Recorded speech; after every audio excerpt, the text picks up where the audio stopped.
한 젊은 청년이 애인을 사귀게 됐습니다. 그래서 애인을 사귀어서 이제 애인한테 오랜만에 만나러 가는데 꽃 한 송이를 사주자. 그래서 꽃 한 송이를 사면서 가게 주인에게 물었습니다. 저 사장님, 꽃을 선물하면 주는 사람이 행복할까요? 받는 사람이 행복할까요? 그랬더니 가게 주인이 살며시 웃으면 뭐라고 말했죠? 그렇죠. 꽃을 판 내가 제일 행복합니다. 여러분, 우유를 아침마다 마시는 사람보다 우유를 배달하는 사람이 더 건강하대요. 예? 여러분, 묻습니다. 여러분 행복하십니까? 예? 저를 잘 보십시오. 지금 이 시간 세상에서 늦잠을 자는 사람도 있을 것이고, 또 세상 재미를 추구하는 사람도 있고, 세상의 행복을 찾아서 이곳저곳 떠돌아다니는 사람도 있을 것입니다. 여러분, 그러나 우리는 그런 사람들보다 아버지 앞에 나와 예배하는 여러분, 진심으로 지금 행복하시냐 이거예요. 내가 하나님을 예배할 수 있다. 적어도 하나님을 예배하며 살아있는 믿음으로 사는 자들은 환경에 지배받지 않고 언제 어디서든 주님 때문에 행복한 삶을 살아야 될 줄 믿습니다. 여러분, 살아있는 모든 것은요, 반응을 하더라고요. 건강한 사람은 나쁜 바이러스가 몸에 침투하면요, 건강한 면역체가 반응을 합니다. 마찬가지로 건강한 믿음의 사람들은, 살아있는 믿음을 가진 사람들은 나쁜 사단의 유혹과 마귀의 공격에 건강한 믿음으로 반응을 하고, 그리고 죄와 유혹을 이겨내고 마귀의 공격에 승리해서 하나님께 영광을 돌리게 됩니다. 삶의 문제와 고난에 대해서도, 염려와 두려움에 대해서도 하나님이 더 크시니 이길 것이다, 승리할 것이다, 믿음으로 이겨냅니다. 그런데 아픈 사람은요, 면역력이 떨어진 사람은요, 나쁜 바이러스가 들어오면 큰 병을 일으키고 심지어 목숨도 잃게 되더라고요. 요즘 코로나가 이걸 잘 증명하는 것 같아요. 코로나로 건강한 사람, 정말 면역력 강한 사람은요, 코로나가 들어와도 무증상으로 가벼운 감기처럼 쑥 지나가 버립니다. 그런데 기저질환이 있거나 면역력이 약한 사람들은 그게 들어오면 심각한 질병을, 때론 목숨까지 잃을 수도 있다는 것이죠. 여러분, 죽은 믿음도, 제가 이 코로나 사태를 보면서요, 믿음도 이 코로나 때 정말 건강한 믿음은 이게 뭐야 하면서 예배를 이겨내는데, 그렇지 못한 사람들 그거에 휘청휘청거리는 많은 분들을 보게 돼요. 예? 참으로 안타깝습니다. 여러분, 죽은 믿음도 똑같습니다. 세상의 규칙과 방법과 경험과 마귀의 계획 그대로 끌려다닙니다. 문제와 고난 앞에서 맥을 못 추고 넘어지며 염려와 두려움에 여지없이 정말 무너지고 맙니다. 저는요, 목사로서, 여러분 잘 들으십시오. 제가 동산교회 목사로서, 오늘 설교하는 목사로서의 저의 소원은 여러분의 믿음이 건강해서 살아있는 믿음 돼서 행복한 삶을 살기를 진심으로 원합니다. 그러기 위해서 제가 지난주에도 제 소원을 말씀드렸어요. 저는 우리 교회 부흥하기를 원해요. 우리가 전도와 선교의 한 축을 조금이라도 담당해서 하나님을 기쁘게 해드리길 원하고, 또한 우리 교회가 정말로 정말 건강한 믿음 생활, 신앙 생활, 살아있는 예배를 드려서 이 땅에서 이 재단을 들어오고 나가는 자들마다 다 복을 받고 하나님 은혜 받고 가문이 잘 되고 행복하게 살다가 다 천국 가는 것, 이것이 저의 소원입니다. 이게 목사로서의 제 소원입니다. 그러기에 우리가 영적 건강을 위하여 계속해서 말씀을 전하고 기도하자고 외치는 것이 바로 그것 때문에요. 말씀과 기도 외에는 우리를 영성을 살리는 건 없지 않습니까? 여러분, 말씀과 기도, 여러분 믿음이 건강해지길 진심으로 원합니다. 여러분, 성경에요, 38년 된 병자의 아주 고질병 문제나 12년 동안 혈루증으로 고통받던 여인, 앞을 보지 못하는 거지 정말 소경 바디메오, 그들의 공통점은요, 커다란 문제와 실패 요인을 그 인생 가운데 가지고 있었어요. 근데 주님이요, 그들 앞에 나타났을 때요, 야, 38년 된 병을 내가 어떻게 고치냐, 야, 안 못 보는 거 그냥 수긍하고 살아라. 여러분, 주님은 네 문제가 너무 크다, 이건 고치기 어렵다, 그냥 마음으로 받아들여라, 그렇게 얘기한 적이 없어요. 예수님은 그들의 처지나 환경과 아픔의 깊이를 물으신 게 아니라, 예수님이 그들에게 물은 건 뭐냐면, 그들에게 네가 나은 줄로 믿느냐, 이거예요. 네가 나은 줄로 믿느냐. 그때 그들이 하나 같은 반응이 뭡니까? 내가 믿나이다. 예수님은 그들의 믿음의 반응에 이렇게 말씀하십니다. 네 믿음대로 될지어다. 여러분, 오늘도 주님은요, 이 예배에 올라오신 여러분에게 묻습니다. 네가 나은 줄로 믿느냐? 네가 잘 될 줄로 믿느냐? 여러분, 무엇이라 대답하시겠습니까? 살아있는 믿음을 소유하시길 바랍니다. 믿음은 반드시 하나님께 나를 잘 되게 하실 것이다. 여러분, 이걸 믿고 나가는 게 믿음 생활입니다. 여러분, 오늘요 여호수아 14장 오늘 본문 말씀 우리가 너무 잘 알죠. 이 땅을 살아가는 우리가 인생의 여러 가지 상황에서 어떻게 반응할지에 대해서 말씀해 주고 있습니다. 이스라엘 백성은요 하나님의 도우심으로 출애굽하고 가나안 땅을 거의 다 정복하게 됩니다. 11장부터 13장까지 가나안 정복 과정을 자세히 소개하고 있습니다. 그리고 13장에 요단 동편을 세 개 지파에 나누는 게 나오고, 그 다음에 14장은 요단 서편 정복한 땅을 다른 지파들에게 이제 하고, 그 뒤에도 이제 지파에게 땅을 분배하는 장면들이 나옵니다. 이 가나안 땅을 분배하는 과정에서 오늘 일어난 몇 가지 반응, 갈렙의 반응, 백성들의 반응은요 우리에게 도전을 주고 오늘 믿음 생활한 우리도 그렇게 살라고 얘기합니다. 저는 오늘 말씀을 통해서요 여러분들이 주님의 음성을 듣고 우리 믿음이 성장되기를 주의 이름으로 축원합니다. 첫째요, 오직, 우리 제목 같이 읽겠습니다. 시작. 오직 맡기는 믿음으로 반응하십시오. 오직 맡기는 믿음으로요. 여러분 잘 보십시오. 정복한 가나안 땅을 12지파에게 분배하는 방식이 뭡니까? 제비뽑기. 자, 12지파에 분배하는 방식이 뭘까요? 제비뽑기. 자, 눈을 뜨고 절 보세요. 뭐 벌써 입신의 단계로 들어가신 분인데, 예? 잠은 집에서 주무시고 여기 쳐다보십시오. 예? 여러분 말씀드려야 우리 영혼이 살아나요. 자, 2절 14장 2절 뭐라고 써 있습니까? 14장 2절 같이 읽겠습니다. 여호와께서 모세에게 명령하신 대로 그들의 기업을 제비 뽑아, 이렇게 써 있어요. 제비 뽑아. 여러분 제비 뽑기를 통해서 땅을 분배했어요. 만약 다른 방법으로 땅을 분배했다면 이스라엘의 공동체는 큰 혼란에 빠졌을 것입니다. 사람은요 누구나 자기 중심적이기 때문에 서로 좋은 땅, 살기 좋은 땅 찾아려고 할 거 아닙니까? 서로 여호수아가 땅 분배하니까 로비하고 뒷돈 찔러주고 했을지도 모릅니다. 부정한 짓을 해서라도 자기 지파 사람들을 좋은 곳으로 인도할지도 모릅니다. 여러분 이 제비뽑기 방식이 아니었다면요 12지파의 사람들은 우리는 숫자가 많으니까 이 땅 달라, 정복 과정에서 우리가 이렇게 추구했으니까 이 땅 달라, 서로 비교하고 문제가 발생했을 것입니다. 결국 가나안 땅 분배를 놓고요 아주 대충돌이 일어날 가능성이 컸을 것입니다. 그래서 하나님께서 모세에게 명령하신 게 제비를 뽑으라는 거예요. 여러분 이 제비뽑기 방식은요 인간적인 계산과 노력을 철저히 배제하고 하나님의 간섭과 주권만 인정하겠다는 믿음의 방법이 제비뽑기입니다. 이스라엘은 제비뽑기는요 땅을 분배한 일이나 고위 직분자를 임명할 때, 그리고 범죄자를 가려낼 때 적용한 하나님의 방법이었습니다. 언뜻 보기에 무식한 방법이잖아요. 과학적이지도 못하고요. 그러나 이게 믿음의 방법이었고 하나님께 모든 걸 맡기는 믿음에서 나오는 신앙의 유산이 바로 이겁니다. 그래 그들은 제비뽑기 방식으로요 땅을 분배한 것을 누구도 분배한 땅에 대해서 이의를 제기할 수 없고 제기하지도 않았어요. 왜? 이건 하나님께서 하신 방법이기 때문에. 그리고 이렇게 얻은 땅을 하나님이 우리 지파에게 주신 기업이다, 그렇게 여겼습니다. 여러분 이게 믿음입니다. 우리가 이 제비뽑기를 통해 얻게 되는 영적 교훈은 하나님께 온전히 맡기라는 거예요. 신앙은 맡김입니다. 잠언 16장 33절에 사람이 제비를 뽑으나 이를 작정하기는 여호와께 있느니라. 잠언 16장 9절에 사람이 마음으로 자기의 길을 계획할지라도 그 걸음을 인도하시는 여호와시니라. 무슨 말입니까? 하나님께 맡기라는 거예요. 내 계획과 내 공로로 살지 말라는 것입니다. 찬송가 205장, 이번 우리가 잘 많이 부르진 않았지만 이번 임원 훈련 때도 부르고 수요예배 때도 제가 몇 번 불렀어요. 거기에 보면 이런 고백이 나옵니다. 아침에 이슬방울 쉬 사라짐 같이 내 기억 부족하여 늘 잊기 쉬우니. 이 가사 나와요. 여러분 우린 쉽게 말씀을 잊습니다. 여기서 예배 드릴 때는 믿음이 생기고 사랑하자 하면 사랑할 것 같고 정말 그럴 것 같지만 막상 삶의 현장에 나가면요 쉬 사라져버리는 이슬방울처럼 말씀이 작동되지 않습니다. 두려움에 떨고 정말 마땅히 걸어갈 그 길을 현실 때문에 걸어가지 못할 때도 있습니다. 그래서 그 찬송 후렴에요 늘 말해주시오. 평생에 듣던 말씀, 나 항상 듣던 말씀 또 들려주시오. 여러분 우린 자꾸 들어야 합니다. 그래야 우리 믿음이 성장합니다. 그래서 제가 여러분에게 임원 훈련, 또한 금식성회, 집회, 주일 예배 한 번 가지고 우리 영혼이 살아나기 쉽지 않아요. 이 시대에 우리에게 들려지는 무수한 많은 소리에 하나님을 대적하는 소리들이 얼마나 많은지 모릅니다.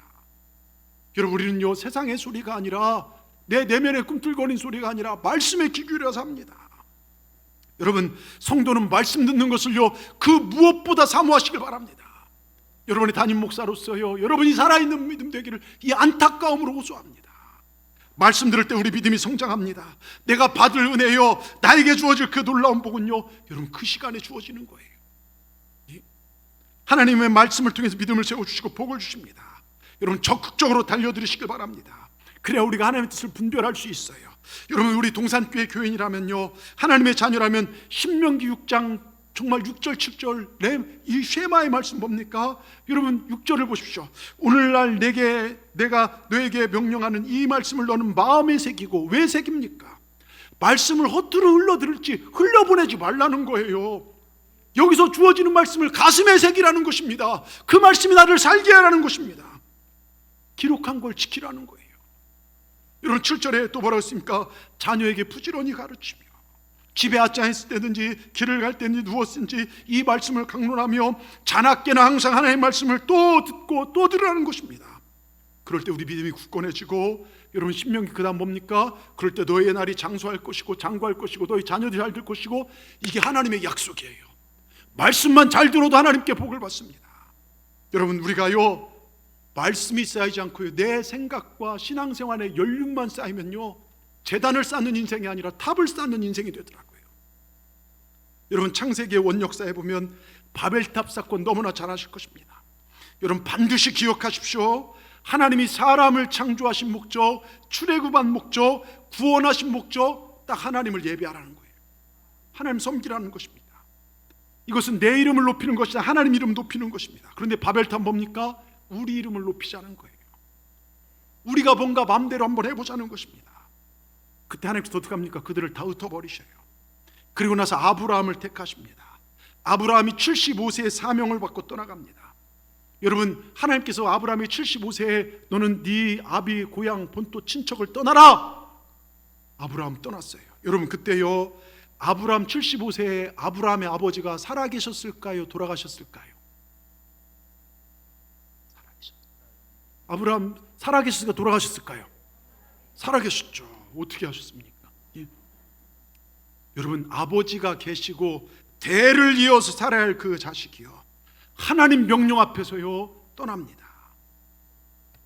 여러분 잘 아시고요 제가 문자도 보냈지만 그 당시는요 경찰도 군대도 없었어요. 가족 공동체가 모여서 치안과 방어를 해야 합니다. 그런데 그 공동체에서 뛰어서 나온다는 것은요 목숨을 거는 행위를 하는 겁니다. 아브라함은 하나님 말씀하시니요 목숨을 걸더라도 즉각적으로 순종합니다. 이게 하나님께 맡기는 신앙입니다. 그리고 그가요 정말 하나님 약속하신 땅까지요 네개부를 지나서 여러분 세겜 이렇게 해서요 네 군데를 거쳐와요. 서울에서 여수 내려올 때 중간에 대전 쉬고 뭐 광주 쉬고 전주 쉬고 이런 식으로. 근데 쉬는 데마다 잠깐 정착한 데마다 뭐 하는 줄 아십니까? 제일 먼저 제단 쌓아요. 예배를 드립니다. 하나님께서요 그걸 보시고요 아브라함 축복합니다. 너의 이름을 내가 복되게 하리라, 존귀하게 하리라. 여러분 기억하십시오. 성경의 역사는 이 역사입니다. 하나님의 뜻대로 갈 것인가 아니면 내 뜻대로 갈 것인가. 하나님의 뜻과 우리 뜻은 다릅니다. 그 뜻대로 가면 살 것이고 존귀를 받고 영원한 천국에 가지만, 그 뜻대로 가지 않으면 반드시 저주와 멸망을 받는다는 것, 이게 성경입니다. 여러분 우리가 왜 믿음 생활에 문제가 생깁니까? 많은 교회들이 갈등을 겪는 이유가 무엇입니까? 왜 신앙생활 실족하고 넘어지고 사람 때문에 넘어집니까?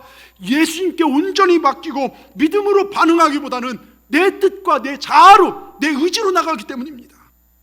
여러분 제비뽑기의 그 방법, 우리가 이 제비뽑기의 심정, 하나님께 위탁하는 믿음, 하나님께 온전히 맡기는 믿음으로 설 때, 그러면요 아무런 문제될 것이 없습니다. 여러분 하나님께 맡기는 신앙, 하나님의 개입과 섭리를 믿는 믿음에는 문제 생길 것이 없습니다. 시간 여러분의 담임 목사로서 권면합니다. 하나님께 철저히 맡기는 믿음을 소유하시길 주의 이름으로 축원합니다.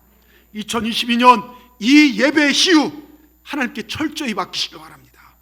하나님께 내 일을 맡기고 내가 하나님의 일에 순종할 때 우리 하나님 축복의 길, 생명의 길, 우리를 살리는 길로 반드시 인도하실 줄 믿습니다. 맡기는 믿음 되시기를 주님의 이름으로 축원합니다.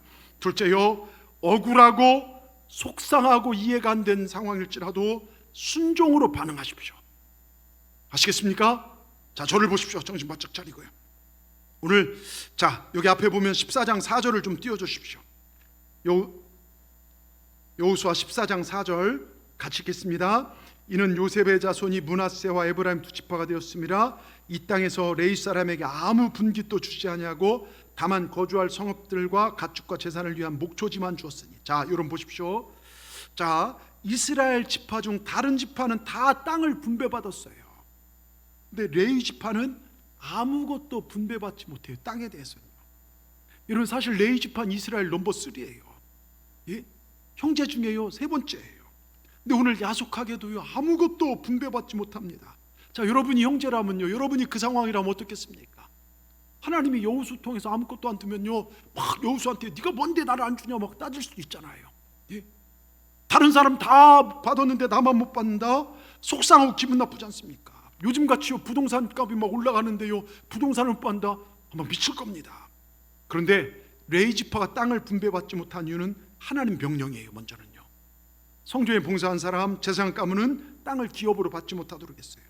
그리고 오늘 14장에 앞에 보면 요셉의 두 아들들이 정말 에브라임과 므낫세가 여러분 두목을 받았기에 그들은 땅을 분배받지 못해요.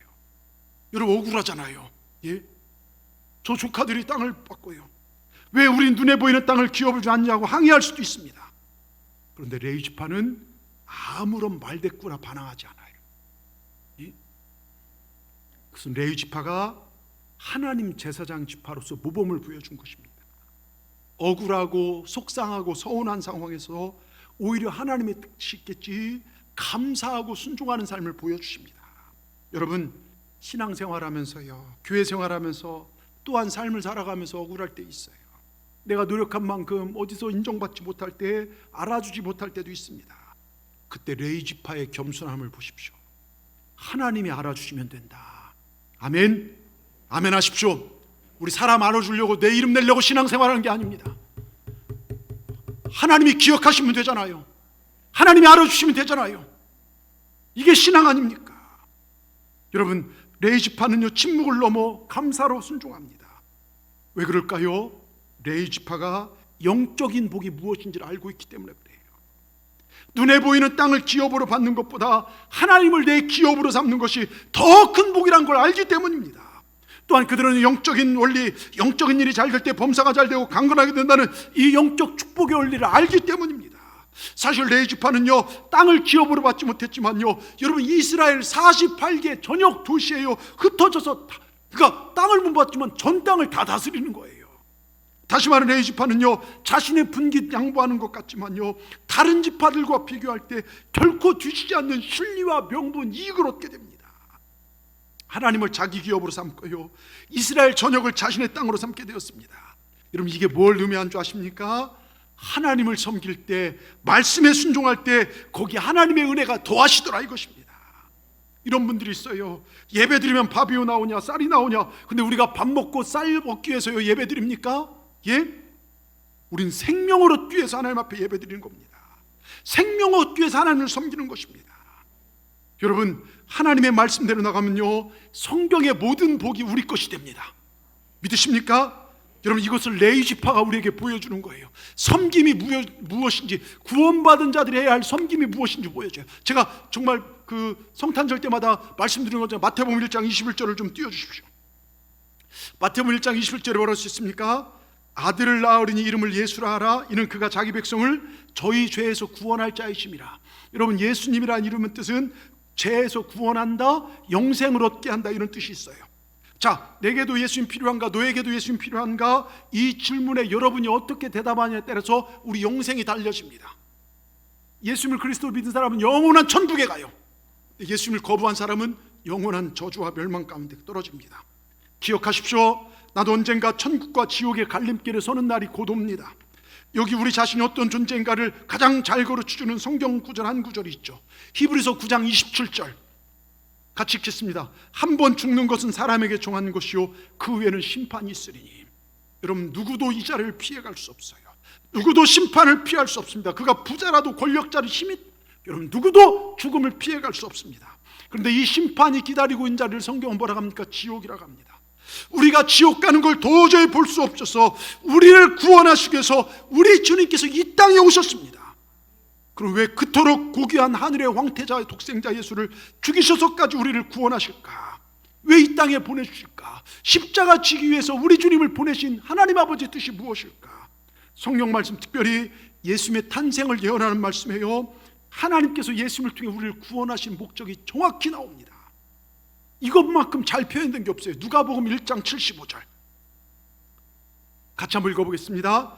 종신토록 주의 앞에 성결과오로 두려움 없이 섬기게 하리라. 여러분, 구원의 목적에 대해서 이보다 더 정확한 표현이 없어요. 우리 인생을 다 들여 주님을 섬기게. 구약시대나 창조 목자 하나님을 예배하는 것처럼 하나님을 섬기기 위해서 우리 예수님이 이 땅에 오셨다는 거예요. 여러분, 이걸 잘 아셔야 돼요, 여러분. 자, 그러면요, 구원의 목적이 뭡니까? 하나님, 우리 일생을 다 하나님 섬기기 위한 거예요. 자, 그럼 중요한 문제를 만났어요. 구원의 목적이 섬김을 위한 것이라면 하나님 우리의 섬김을 필요로 하는 약하신 분일까? 이 문제를 사도행전 17장 25절에 이렇게 언급합니다.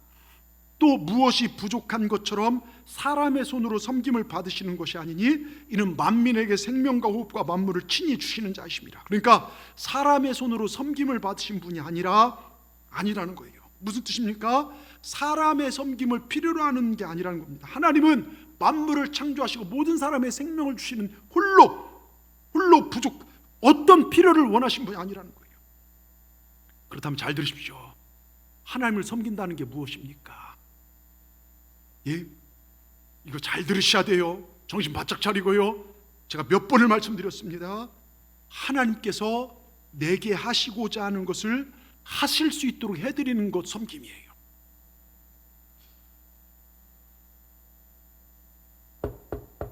왜 여러분 감동이 되지 않습니까? 믿음으로 여러분, 즉 하나님이 내게 이루시고자 하는 것이 이루어지는 상태가 섬김이에요. 하나님은 내게 은혜 주시길 원하세요. 하나님은요, 내 죄를 사해 주시길 원하시고 임마누엘로 나와 함께 하시고 나를 자녀 삼아 주시고 내 안에 예수 그리스도의 형상이 드러나기를 그 누구보다 원하시는 것, 그 내가 예수 믿고 그렇게 살아가는 주님을 예배하고 섬기는 이 상태가 섬김이라는 거예요. 예? 내가 그분의 필요를 채워드리는 것이 아니라 하나님이 내게 하시고자 하는 걸 이루어드리게 하는 그 섬김, 내 마음대로 내 계획대로가 아니라 하나님의 계획대로 가는 게 섬김. 하나님 이럴 때 가장 기뻐하십니다. 레위 지파가요, 땅 한 평 못 받았어요. 억울하지만, 속상하지만, 기분 나쁘지만 하나님 뜻이기에 순종합니다. 여러분, 이게 믿음이에요. 하나님 아버지로 예수님을 구세주로 보신 자들의 삶은요, 바로 이렇게 순종합니다. 이럴 때요, 나는 죽고 예수님이 살아나기 시작하시는 거예요. 내 유익과 안위를 위한 신앙이 아닌 하나님의 영광을 위한 신앙이 됩니다. 제가 성경 공부 때도 얘기했지만요, 스게와와 일곱 아들, 사도행전 19장에 보면요, 그 지역에 스게와와 일곱 아들이 살고 있는 그 지역에요, 악귀가 많았어요. 귀신 들린 사람 많았어요. 바울이 거길 복음을 전하다가 귀신 들린 사람을 예수 이름으로 물리쳐 줍니다. 정상으로 회복돼요. 와, 대단하다. 그러면 우리도 한번 해보자 하면서 예수 이름으로 귀신 들린 사람 막 쫓아내려갑니다. 그때 악귀가 말합니다. 야, 내가 예수도 알고 바울도 아는데 너희는 누구냐? 그게 사도행전 19장 15절이에요. 띄워주십시오. 사도행전 19장 15절 같이 읽겠습니다. 악귀가 대답하여 이르되 내가 예수도 알고 바울도 알고 너희는 누구냐? 그러더니요, 그 7명을 악귀 들린 사람이 두드러 패더니요, 옷을 싹 벗기고 빨개에 상처 입고 도망가요. 아주 수치를 당합니다. 당연하죠. 여러분, 악귀가 예수님을 무서워한다, 당연합니다. 여러분, 밤중에 길을 가다가 여러분이 귀신과 딱 마주쳤어요. 귀신이 놀라야 할까요? 여러분이 놀라야 할까요? 귀신이 놀라야죠. 그래도 일부보다는 믿음이 있으시네. 일부 때는 대답을 안 하시더만 이게 뭔지 헷갈려갖고서. 여러분, 우리 안에 예수님이 계시잖아요. 우리를 보면요, 우리가 어떻게 귀신을 이겨요?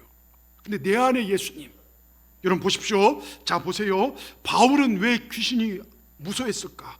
우리와 똑같은 인간인데 왜 무서워했을까요? 예, 보십시오.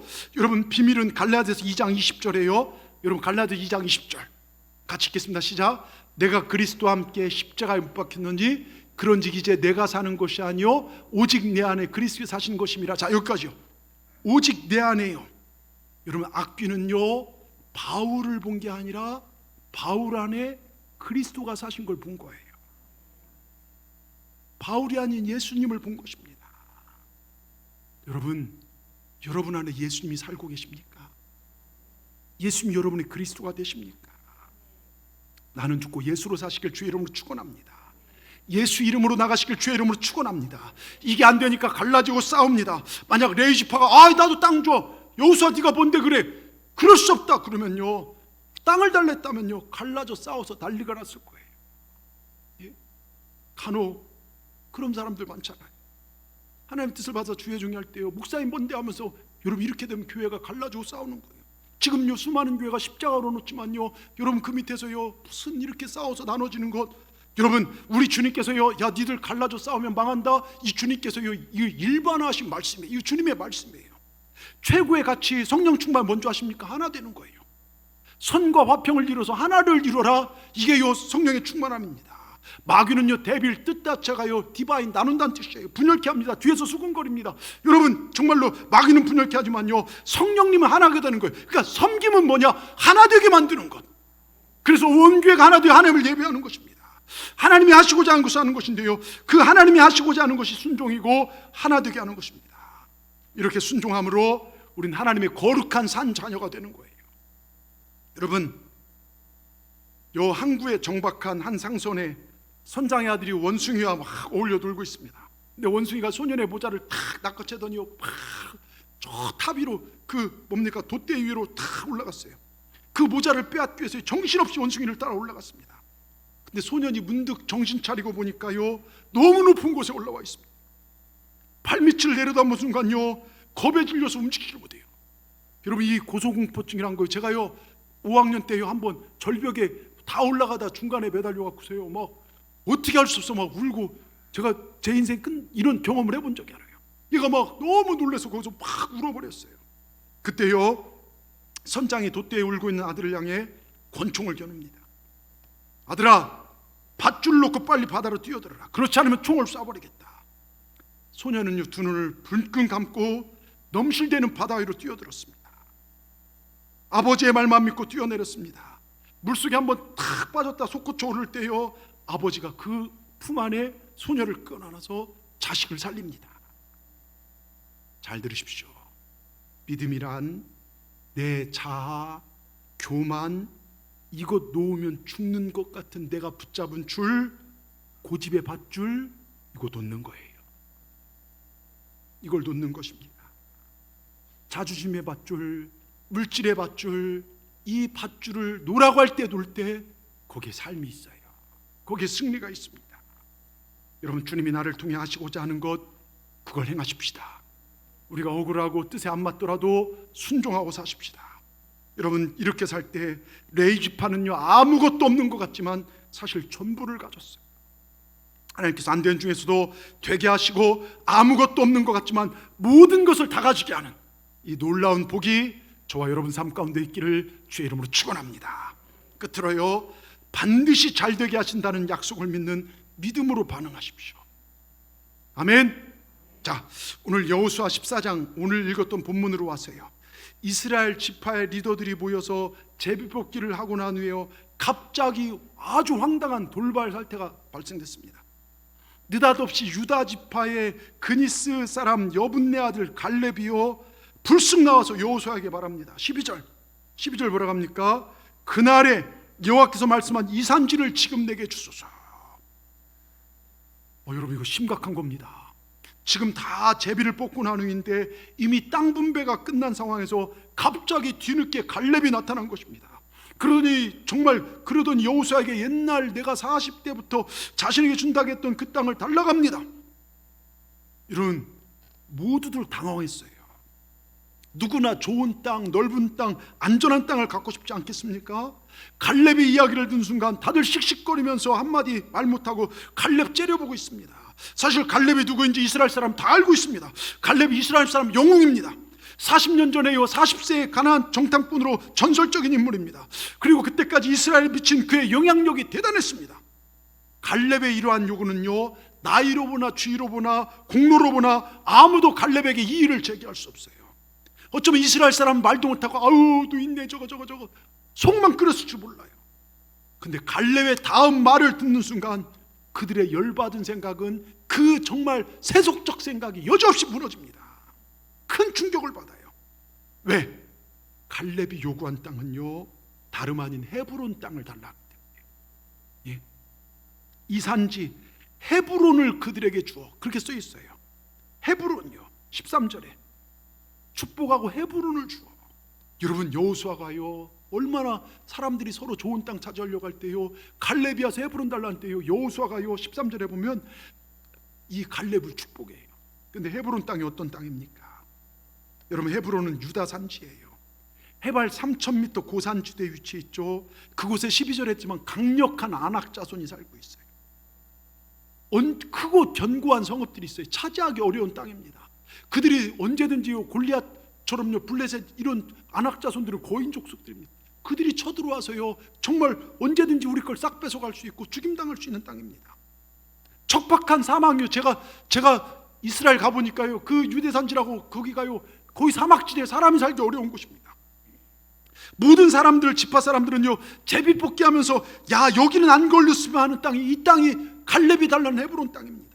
모두가 피했으면 하는 땅입니다. 아직도 가나안 사람들이 버티고 있기에 피 흘려 싸워서 얻어야 할 땅이었습니다. 누가 그런 데 가고 싶겠습니까? 여러분 같으면 가고 싶겠습니까? 갈렙이라고 이걸 모를까요? 갈렙은 최고의 정탐꾼 출신입니다. 땅을 보는 안목이 누구보다 탁월한 사람입니다. 어떤 땅이 좋고 어떤 땅이 후손들이 살기 좋은지 너무나 잘 아는 사람입니다. 근데 왜 갈렙은 헤브론 땅, 그 유다 산지를 달라겠을까요? 여러분, 갈렙은요 탁월한 영적 안목과 하나님께서 철저히 지키신다는 그 믿음이 있었기 때문에 그래요. 당장 눈에 보이는 것을 선택하는 것이 아니라 하나님이 기뻐하실 것을 보며 멀리 내다볼 줄 아는 사람이 갈렙이에요. 그리고 오늘 6절을 보십시오. 갈렙을 설명할 때 뭐라고 써 있습니까? 그때 유다 자손이 길갈에 있는 여호수아에게 나오고 그니스 사람 여분네 아들 갈렙, 여기 그니스 사람이라고 나와요. 그니스 사람이 누군 줄 아십니까? 잘 들으십시오. 애굽을 치시는 하나님의 능력을 보면서, 여러분 출애굽을 할 때요 애굽을 하나님이 치셨잖아요. 그리고 다 나왔잖아요. 그때 애굽을 치신 하나님의 능력을 보면서 야 유대인들이 섬기는 하나님 진짜다 하고 거기서 따라 나온 사람들이 있어요. 이스라엘 지파가 아니라 다른 나라 지파들, 따라 나온 지파들, 그들을 성경은 잡족이라고 해요. 잡족, 여러 족속들이라 잡족이라고 합니다.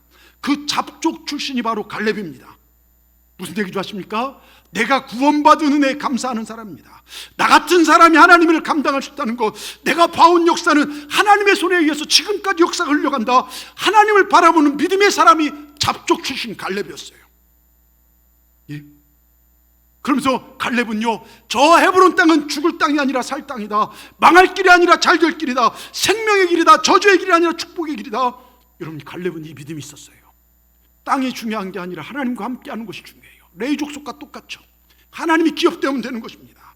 여러분, 주님의 일을 하고 예배하고 섬기고 사는 것이 절대로 망할 길 아닙니다. 지금 세상에 지탄받고 손가락질 받고 못마땅한 여김을 받을지라도 여러분 그게 살 길입니다. 우리가 잠 못 자고 새벽기도하며 힘들게 선교하며 때때로 말씀잔치 임원 울려 또 2월달에 있을 부흥회 여러분 금식하는 거, 이거 죽을 길이 아닙니다. 그게 살 길이에요. 말씀 듣는 게 살 길입니다. 하나님 제대로 섬기는 게 살 길입니다. 하나님의 일이 힘들다고 외면하지 마십시오. 우리가 피곤해도 올라가고 죽더라도 올라가고, 이게 살아야 할 길입니다. 갈렙이 달라했던 이 산지 헤브론 땅이 어떤 땅입니까?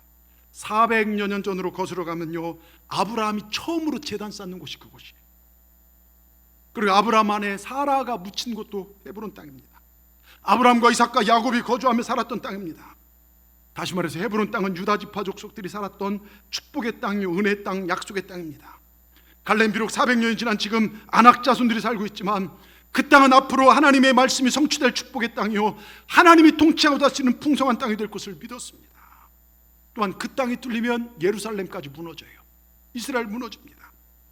내가 이 거룩한 땅을 지키겠다, 내가 앞장서겠다.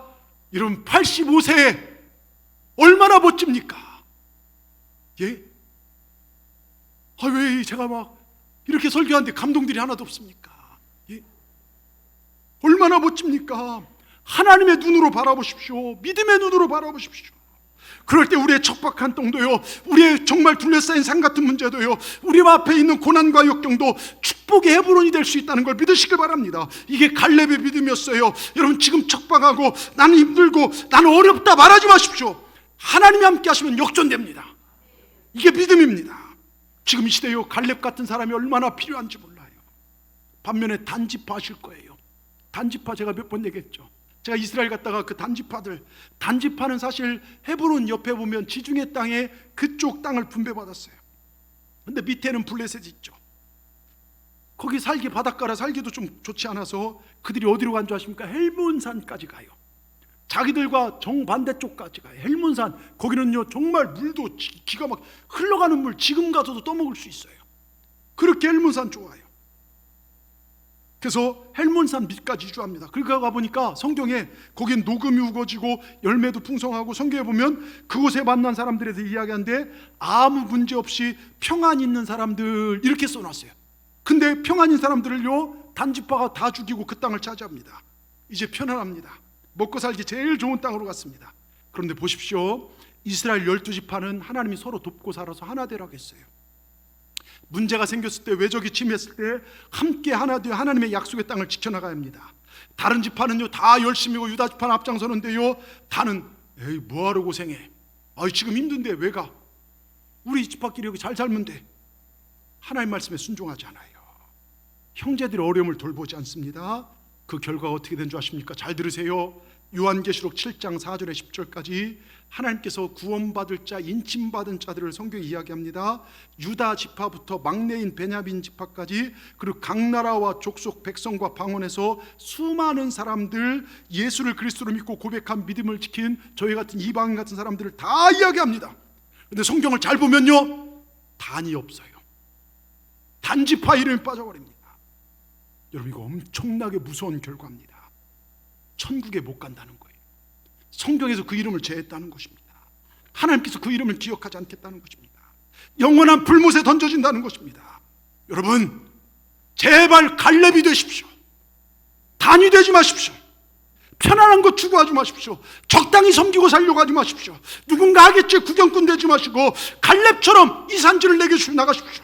단처럼 뒤로 빠지고 구경하는 자, 그런 자가 되지 마십시오. 최선을 다하시길 바랍니다. 먹고 사는 것 때문에 하나님의 일을 멀리하지 마십시오. 무엇인가 교회 일이 생기고 하나님 일이 생기면요 적극적으로 달려나가시길 바랍니다. 갈렙이 되시길 바랍니다. 척박하고 힘든 환경이지만 나는 하나님의 약속의 땅을 지키겠습니다. 누구도 피하려는 신, 누구도 하기 싫어하는 그 일을 갈렙이 감당했을 때 그가 받은 복은요 상상할 수 없어요. 우리 옆분들 바라보고 이렇게 인사하십시다. 갈렙이 됩시다. 단이 되지 마십시다. 여러분 보십시오. 외형적으로 볼 때요, 인간적인 경험으로 볼 때 헤브론은 피하고 싶은 땅, 척박한 저주의 땅, 죽음의 땅으로 보일 수 있습니다. 외형적으로 볼 때, 인간적인 상식으로 볼 때 홍해와 요단강 죽음의 장소입니다.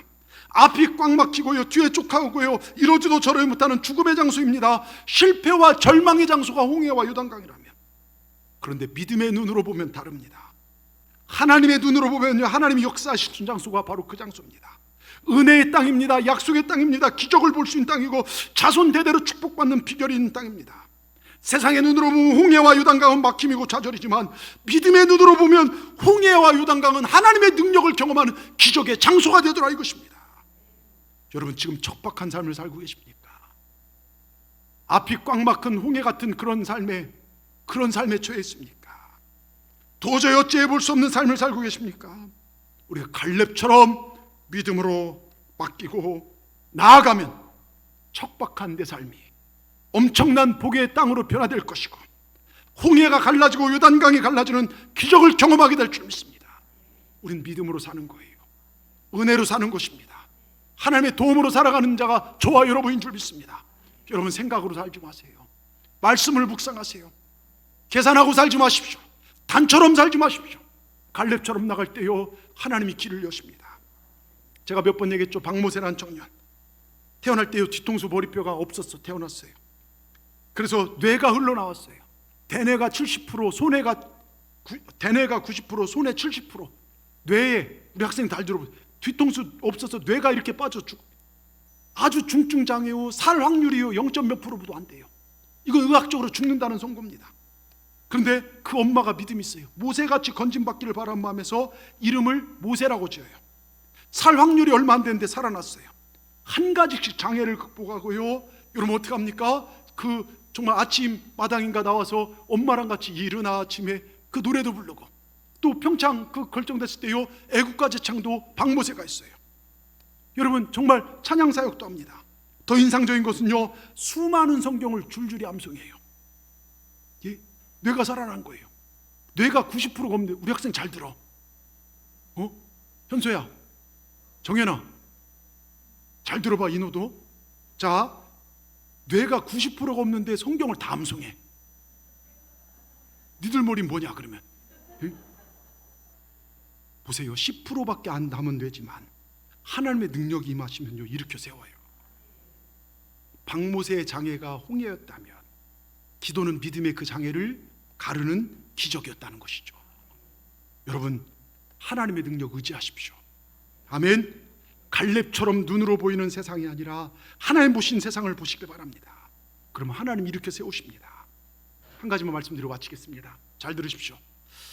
여기 우리 옆 저쪽에 가면 해남의 시골 이 동네에요, 한 교회 목사님이 새로 오셨는데, 이분은 만나는 분마다 제가 늘 지난번에 얘기했잖아요, 인사를 하든 누구든 인사를 받든 말든 정말 손을 들고 샬롬하고 인사를 합니다. 하나님의 평안이 당신에게 있기를 바랍니다, 이런 뜻입니다. 마침 그 마을에서 서울에 가서 사업에서 꽤 성공한 사람이 중병을 얻어서 그 마을로 내려오게 됐어요. 예? 그분이 마을 이제 밥을 먹고 산책을 하던 중에 그 목사님과 운명의 만남을 합니다. 목사님이 보자마자 손을 들고 뭐라고 합니까? 샬롬하고 인사를 했어요. 그랬더니 이 속으로 이상한 목사 다 보겠네. 인사를 안 받고 목사님만 빤히 쳐다봅니다. 그런데요, 그 다음 주일부터요, 이분이 주일이면 예배하러 교회로 올라와요. 근데 한 달이 지나고 1년이 지나도 죽으러 온 사람이 안 죽어요. 그래서 이상하다 해서 아산병원으로, 자기 다니는 병원으로 검진차 올라갔더니요, 여러분 어떻게 된 줄 아십니까? 암이 싹 없어졌대요. 예? 너무 기뻐 내려와서요, 목사님 초청해서 소고기랑 요즘 새조개 잘 나오니까 뭐 이런 거 막 대접했나 봐요. 그러면서 간증을 합니다. 목사님, 의사도 부모도 형제 자매도 온 세상이 다 자기를 죽을 놈 취급을 하는데, 목사님 저를 알지도 못하는데 처음 보는 저를 딱 보자마자 살롬 하더랍니다. 그때 문득 찡하는 전기가 흘렀대요. 그래, 나는 죽을 놈이 아니라 살 놈이다. 확신이 들었답니다. 교회 가야지, 저 목사님 하는 설교를 들어야지. 여러분 잘 들으십시오. 예수 그리스도 안에서 죽을 사람 없어요. 우리가 믿음으로 반응하고 순종하고 나갈 때, 갈렙처럼 나갈 때 오히려요, 형편 따졌던 다른 정말 저 땅 좋은데 우린 죽는다 해서 다 죽었어요. 근데 갈렙과 여호수 하나님 주신 분이 다 살았어요. 믿음으로 살아나는 줄 믿으시기 바랍니다. 우리도 갈렙처럼 이 산지를 내게 달라고 여러분 기도하십시다. 하나님을 더 사랑하십시다. 하나님 온전히 바뀌고 사십시다. 하나님 반드시 우리를 잘되게 하실 줄 믿습니다. 이게 하나님을 사랑하는 것입니다. 하나님을 사랑할 때요, 우리 시편 94편 우리 표 14절에 16절 다시 한번 보겠습니다. 하나님이 이르시되 네가 나를 사랑해 내가 너를 건지리라. 여러분, 하나님 우리를 건지신 걸 믿으시길 바랍니다. 재앙에서 건지시고 환난에서 건지시고 우리를 문제에서 건지실 줄 믿습니다. 그리고 네가 내 이름을 아니 내가 너를 높이려. 뭡니까? 우리가 주의 이름을 예배하고 주의 이름을 찬송하고 주의 이름으로 기도할 때 하나님이 재앙에서 우리를 건지시고 여러분의 삶을 높이실 것이고, 건강도 높이시고 가정도 높이시고 직장도 높이시고 11조 높이실 줄 믿습니다. 아멘. 일부는 아멘을 까먹었어요. 일부 때 이거에서 아멘을 안 하시더라고요. 이렇게 우리는 아침에 이슬방울처럼 쉬 사라져요. 말씀을 자꾸 들어야 될 줄 믿습니다. 여러분, 이제 초라한 인생과 작별하십시다. 우리도 믿음으로 사십시다. 그게 성경의 역사예요. 어떤 환경이 중요한 게 아니라 어떤 믿음으로 사느냐, 살아있는 믿음 되어서 하나님 반드시 잘 되게 하는 그런 복받는 우리 동산의 모든 분들 되기를 주의 이름으로 축원합니다. 축원합니다. 기도하시겠습니다. 사랑과 은혜가 충만하신 아버지 하나님, 거룩한 주일 주님 전에 나와 예배할 수 있음이 얼마나 감사하고 행복한지요. 우리 주님께, 우리 아버지께 감사를 고백합니다. 더욱이 우리가 어떻게 살아야 하는지 귀한 말씀으로 가르쳐 주시니 감사합니다. 말씀대로 살아가게 하여 주시옵소서. 갈렙처럼 영적 통찰력을 가지고 하나님을 온전히 섬기는 삶을 살게 하여 주시옵소서. 우리에게 믿음의 눈을 열게 하시사 하나님과 동행함이 복임을 알게 하시고, 때로는 억울하고 남들이 날 안아주고 속상하고 이해가 되지 않지만 하나님 기뻐하시는 그 일이라면 말씀에 순종하고 나갈 때 하나님 안 되는 중에 되게 하시고 우리를 모든 어려움과 재앙에서 건지시고 우리 앞에 홍해를 간지시고 우리가 가야 할 길로 인도하실 줄 믿습니다. 주여 우리 삶을 인도하여 주시옵소서. 오늘 예배드리기 전과 이 예배 후 삶이 다르게 하여 주시옵소서. 예수님의 이름으로 감사하며 기도드리옵나이다. 아멘. 우리 찬송요 이산지를, 우리 갈렙이 오늘 고백한 찬송 우리 너무 잘 알죠. 이산지를 내게 주소서. 이 찬송 들으면서요 준비하신 예배를 하나님 앞에 감사로 올려드리도록 하겠습니다.